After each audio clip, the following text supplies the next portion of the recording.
अस्सलाम वालेकुम। आज हम यूनिट नंबर 3 में जावास्क्रिप्ट का लास्ट एक टॉपिक पढ़ने वाले हैं, फंक्शंस, जो कि टॉपिक बनता है, लेक्चर बनता है 3.4.8। इसमें हम सबसे पहले देखेंगे फंक्शन बेसिकली होता क्या है और हम इसे क्यों यूज़ करते हैं। उसके बाद आपकी जो टेक्स्ट बुक में कोड लिखा हुआ है उसको देखेंगे और उसी कोड को हम विजुअल स्टूडियो में जाके लिखेंगे और उसको रन करके देखेंगे कि उसका आउटपुट क्या आता है।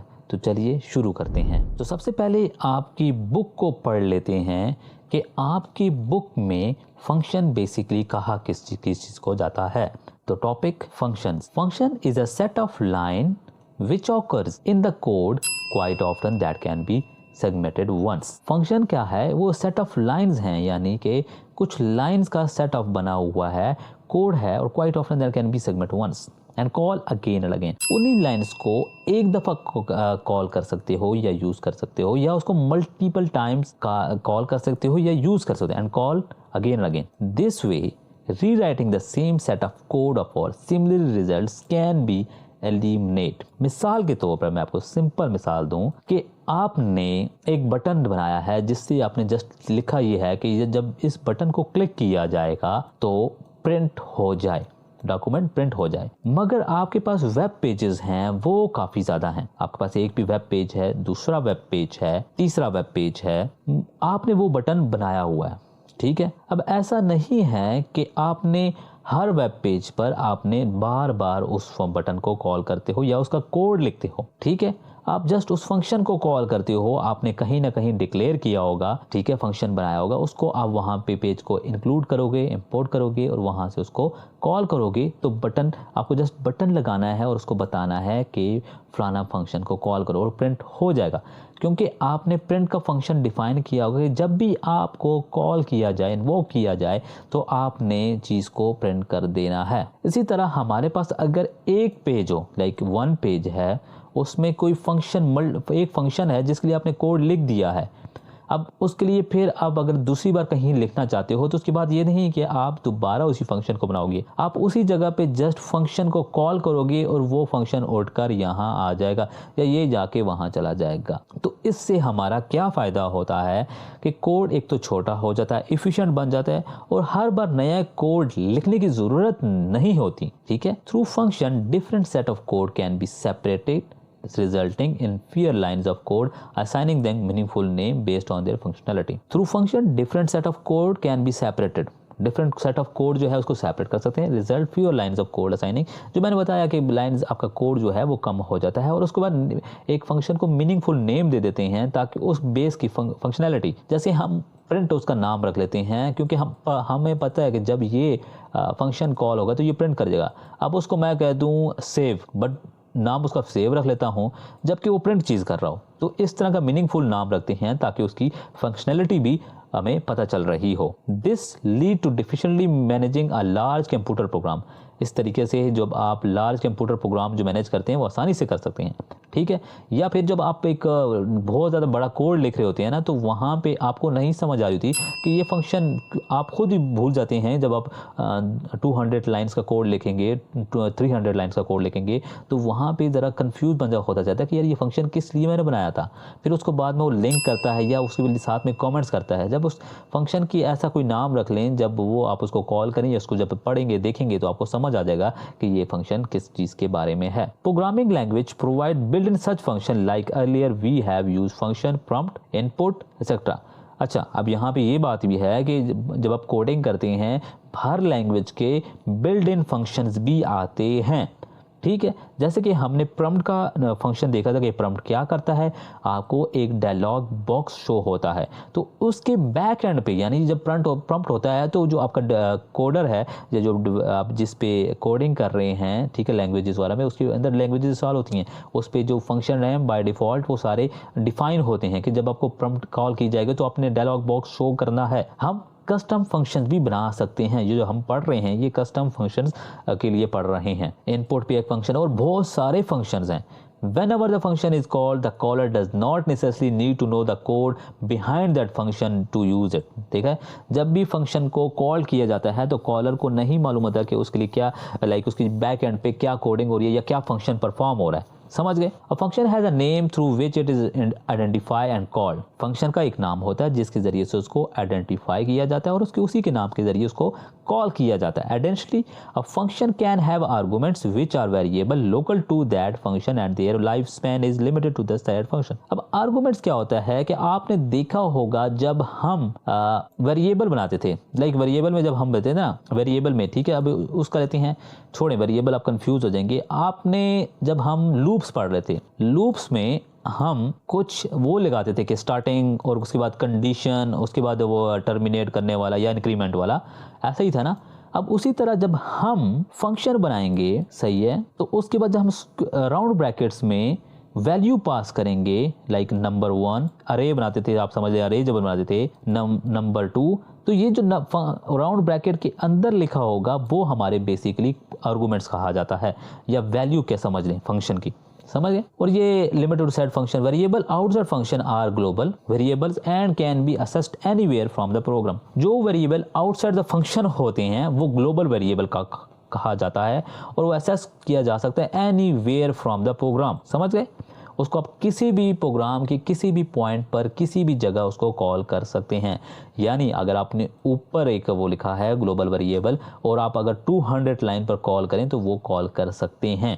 Recall the earlier program of figure 11 where we define a function namely a message। और अब ये नीचे जो आपकी फिगर है उसको डिस्कस कर रहा है कि हमने, बल्कि सॉरी, ये उस जो हमने पहले एक पढ़ा था मैसेज शोर का, जहाँ पे हमने रिवॉर्ड, और आपको पढ़ा होगा नाम के, इसको इतना रिवॉर्ड हो गया है, ये इसको इतने पैसे दे दिए जाएं, तो वहाँ पे हमने एक मैसेज शोर का फंक्शन पढ़ा था जो आपके बेसिकली जब हम उसको क्लिक करते थे या उसको कॉल करते तो आपके सामने एक डायलॉग बॉक्स शो होता था जिस पे एक मैसेज लिखा होता था, समझ गए। तो वो है whenever the button is pressed and alert pops up asking for are you sure, ठीक है जी। जैसे आप उसको कॉल करते हैं तो आपका एक अलर्ट पॉप शो होता था और आस्किंग करता है are you sure. In line 4 the set code we use the function reverse reserved word to define and name it. How the line 11 we call the same function just with its name. अगर अभी आपके mind में कुछ चल रहा हो या आपको समझ नहीं आया तो हम जब कोड लिखेंगे ना तो आपको समझ आ जाएगा। We extend the same code and provide it with the value which are assigned to arguments of the function and thus we can use them in the function।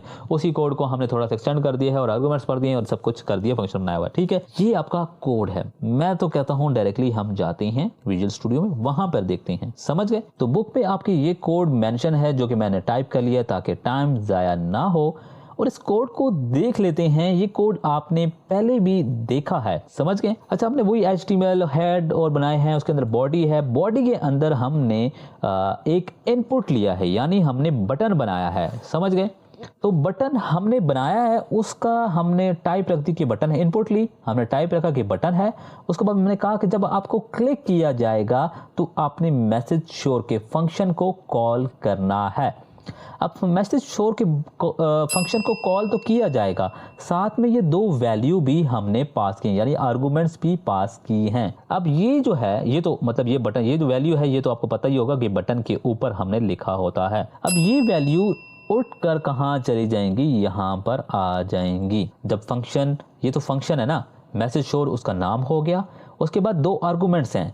Currency आपने उस सीक्वेंस पे रखना है जैसे सीक्वेंस में यहाँ पे mention है। करेंसी में रुपीज आ जाएगा, अमाउंट में 5000 आ जाएगी। उसके बाद हमने एक अलर्ट का फंक्शन यूज किया। ये जो अलर्ट है ना, जैसे हमने पढ़ा था कि प्रॉम्प्ट डॉक्यूमेंट डॉट, ये सारे फंक्शन है जिसमें डिफाइन किया हुआ कि आपने क्या दिखाना है। ये अलर्ट भी आपको फंक्शन है जिसमें आपको एक डायलॉग बॉक्स दिखाया जाएगा और उस पे आपको ये चीजें प्रिंट करके या डिस्प्ले की जाएंगी। अब ये वैल्यू है क्या, आपको अच्छी तरह तक समझ आ गया होगा कि are you sure you give me, ये जो इन्वर्टेड कॉमा में होता है ये एज इट इज टेक्स्ट लिखा जाता है, प्लस का साइन यानी कैटकेटिनेशन, इसको इसके साथ जोड़ दिया जाए। करेंसी क्या है, ये आपका एक तरह से आर्गुमेंट है जहां पे वो वैल्यू आई है, वो वैल्यू प्रिंट हो जाएगी। फिर हमने यहाँ पे ये इन्वर्टेड कॉमा इसलिए लगाए हैं ताकि इन दोनों करेंसी और अमाउंट के दरमियान स्पेस क्रिएट हो। फिर हमने अमाउंट वाला आर्गुमेंट यानी उसकी वैल्यू यहाँ पे लिखी है और लास्ट में हमने क्वेश्चन मार्क डाल दिए हैं। अब इसको रन करके चेक करते हैं आपको आउटपुट क्या नजर आता है। अब देखो हमारे पास सबसे पहले क्या आया, जैसे कि मैंने बताया हमने एक इनपुट लिया था बटन, उसमें हमने बी श्योर लिखा है। जैसे ही मैं क्लिक करता हूँ हमें एक डायलॉग बॉक्स शो हो गया है जहाँ पे लिखा हुआ है are you sure you give me. अब are you sure give me तो वैसे का वैसा टेक्स्ट आ गया, ठीक है। अब रुपीस कहाँ से आया, क्योंकि हमने करेंसी में रुपीस पास किया। यहाँ पे अगर हम यूएसडी पास करें तो वो यूएसडी लिखाएगा और 5000 भी यहाँ से आया। और आगे क्वेश्चन मार्क है तो question mark as it is, क्योंकि ये इन्वर्टेड कॉमा में है। अब आप कहते हैं ओके प्रेस करते हैं, ये खत्म हो गया। ये ऐसा है। अब यहाँ पे जितने भी आप नीचे बटन्स बनाएं और वहाँ पे मैसेज श्योर को पास करेंगे, अब डिफरेंट वैल्यू पास कर सकते हैं। अच्छा, मैं अब एक और गेम खेलता हूँ, आपको जरूरत कर दो। जब मैंने अक्सर कहा है कि आप इसको साथ चेंजिंग किया करें, जो आपके माइंड में चलता है उस तरह करते हैं। मैं थोड़ा सा इसको सेटअप कर लेता हूं। अब मैंने क्या किया है कि मैंने 2 BR टैग लगाए हैं, उसके बाद एक और बटन क्रिएट कर दिया है। मगर जब मैं इस बटन को क्लिक करूंगा तो वहां पे ये 2 वैल्यू या आर्गुमेंट पास होंगे इस फंक्शन में। यहाँ पे तो रुपीस और 5000 पास हो रहा था ना, तो यहाँ पे ये पास होगा। तो चलिए देखते हैं कोड में। मैंने F5 प्रेस किया, 2 बटन आ रहे हैं। बी श्योर पे क्लिक करता हूँ फर्स्ट वाले बटन पे, तो हमारे पास क्या था, are you sure give me rupees 5000। अगर मैं सेकंड बटन पे क्लिक करता हूं तो क्या, are you sure you give me USD 100। तो यहाँ पे आपको अब समझ आ गया कि हमने देखो बटन 2 बनाए, मगर हमने उसी एक फंक्शन को, जब मैंने एक फंक्शन बनाया हुआ है उसको हमने दोबारा कॉल किया है। अब मैं बेशक 100 बटन बनाऊं, 10 बटन बनाऊं, इस फंक्शन को कॉल करता हूँ और डिफरेंट वैल्यू पास कर सकता हूँ। ऐसा भी कर सकता हूँ यूजर से मैं वैल्यू लेके यहाँ पे पास कर सकता हूँ। तो ये फंक्शन की होती है कि फायदा होता है कि ऐसा नहीं है कि मुझे हर बटन के लिए अलग फंक्शन बनाना पड़ा। एक दफा फंक्शन को बनाएं और उसको मल्टीपल टाइम्स जगह आप यूज कर सकते हैं। तो आपकी बुक में ये दूसरा कोड लिखा हुआ है, इसको भी देख लेते हैं ताकि आपकी कंफ्यूजन दूर हो जाए कि यहाँ पे क्या हो रहा है बेसिकली। अच्छा, आपने पढ़ा होगा कि फंक्शन का नाम, ये जो नाम लिखा होता है ना फंक्शन का, ये ऐसा रखें ताकि जब आप इसको पढ़े तो आपको आधा आइडिया लग गया हो कि फंक्शन क्या करेगा। अब हम यहाँ पे क्या कर रहे हैं, हम देखो हम कर रहे हैं, हम बेसिकली जो बिल है उसको अमाउंट रिसीव को माइनस, एक तरह से बिल बना रहे हैं। कैसे बना रहे हैं, हमने कहा कांस्टेंट बैलेंस, हमने एक वेरिएबल लिया बैलेंस, समझ गए। उसके बाद हमने कहा कैलकुलेट बिल को कॉल किया, ये फंक्शन को कॉल कर रहे हैं। जैसे हमने पहले देखा था कोड में, उसमें हम 2 वैल्यू को पास कर रहे हैं। ये क्या है, बिल की अमाउंट है, और ये क्या है, ये अमाउंट रिसीव्ड है, ठीक है। और उसके बाद हमने क्या, डॉक्यूमेंट डॉट राइट और योर बैलेंस इज, बैलेंस को प्रिंट कर देना। अब आप कहेंगे ये कांस्टेंट क्यों लिखा हुआ है, तो अगर बैलेंस वेरिएबल है तो वेरिएबल का नाम लिखते हैं और उसको आगे हम इस तरह से डिक्लेयर कर देते हैं, कुछ होता है, ठीक है। अब यहाँ पे ये क्या है, कांस्टेंट वेरिएबल। कांस्टेंट वेरिएबल का मतलब ये होता है कि अगर जो भी बैलेंस की वैल्यू आएगी ना वो एज इट इज आएगी, यानी कोड रन करते हुए एक्सीडेंटली चेंज ना हो जाए, ठीक है। तो हम यहाँ पे यूज कर लेते हैं कांस्टेंट वेरिएबल, यानी इस बार एक दफ़ा इसके अंदर वैल्यू आ जाए या वैल्यू डिक्लेयर हो जाए तो वही रहनी चाहिए जब तक कोड एग्जिस्ट नहीं करता, समझियो। अच्छा, ये 2 वैल्यू उठ कर कहाँ जाएंगी, यहाँ पर जब हम कैलकुलेट बिल को कॉल करेंगे, फंक्शन कैलकुलेट बिल कॉल होगा, वैल्यू यहाँ पे आएंगे और उस वैल्यू पर फंक्शन परफॉर्म होगा। अच्छा, ये करली ब्रैकेट्स में बेसिकली कहा जाता है फंक्शन बॉडी, कि फंक्शन की बॉडी में वो लॉजिक होती है जो एक्चुअल में काम करती है। अब यहाँ पे हम क्या करें, हमने फिर वही कांस्टेंट, हमने वेरिएबल को कॉल किया, वेरिएबल की वैल्यू भी तो करनी है ना। उसमें हमने क्या कहा, हमने कहा जो अमाउंट रिसीव्ड हुई है उससे कर दो माइनस बिल को। जब ये अमाउंट आ जाएगी तो वो जो बैलेंस आएगा वो आपने क्या कर देना, रिटर्न कर देना। इसको क्या कर देना, रिटर्न कर देना। अब वो रिटर्न होगा तो क्या होगा, document dot right your balance plus balance, ऐसा ही है ना, क्योंकि फर्स्ट लाइन तो ये है, फर्स्ट लाइन ये एग्जीक्यूट होगी, उसके बाद ये होगा और ये इतना मिली सेकंड में एग्जीक्यूट होगी कि यहाँ पे वैल्यूज भी आ जाएंगी और ये सारा फंक्शन भी परफॉर्म हो जाएगा और रिटर्न क्या कर देगा, बैलेंस। और बैलेंस जब रिटर्न करेगा तो हम क्या लिखा है, document dot right your balance is plus balance, यानी हमने कहा है कि बैलेंस को प्रिंट कर दो, ऐसा ही है ना। चलो इसको रन करते हैं। अब यहाँ पे क्या आ गया, योर बैलेंस इज 2655, यानी 5000 में से 2345 रुपए को माइनस करके ये वैल्यू आ गई है। तो आप अब समझ गए होंगे कि फंक्शन बेसिकली क्या करता है, ठीक है। आप मैं जस्ट सिंपल बताऊं तो JavaScript function is the block of code design to perform a particular task. A JavaScript function is executed when something evoke या उसको कॉल किया जाए। समझ गए कि नहीं समझे, बस ये याद रखें फंक्शन क्यों यूज़ होता है जैसे कि मैंने बताया, और फंक्शन को कैसे कॉल करते हैं ये भी बताया, उसका नाम, और नाम वैसा रखना है कि जब आप उसको पढ़ें तो आपको समझ आ जाए। अगर कोई कन्फ्यूजन हो या कोई सवाल हो तो कमेंट बॉक्स में या डायरेक्टली व्हाट्सएप पर रब्ता कर सकते हैं। Thank you.